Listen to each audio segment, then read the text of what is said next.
Sorattırlar töhmetin günahından. Töhmet. Buraya gıybet doluyor töhmet.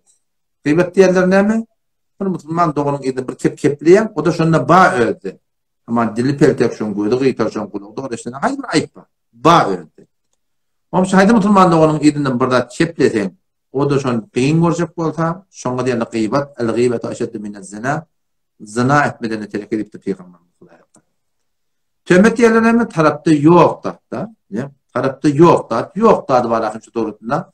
Yalandan bağyalık diyenler. O zaman bu bir ulukan günahsı karşılık. Yalan töhmet ağır bulur Osmanlı'yla Maktum Şahir Rahmetullahi aleyh. Ulukan bir töhmet, ulukan bir günah karşılık bu Huday'a takın. Eti kıyamet günü onun aşağına çıkıp olacak derler. O bir dakika değil. Haydi Müslüman doğanını ayıplasam.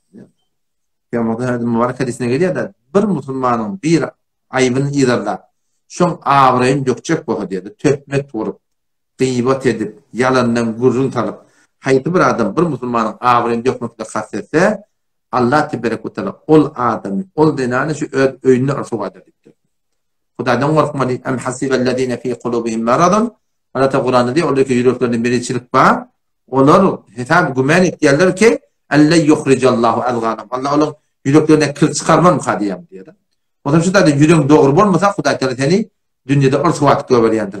Birinin aybını nedirlasan, birinin aybını aytıp versen, Huda Teala'nın aytmadığını aytsan, töhmetlerini vursan, Huda Teala var, ol Huda Teala sen şu dünyada önünde arzu vaat eder. Oğlundan vurarsan, kıyından vurarsan, gelinden vurarsan, başını vurarsan Huda Teala. O şu da hakkında katı Allah'tan korkmak gerek.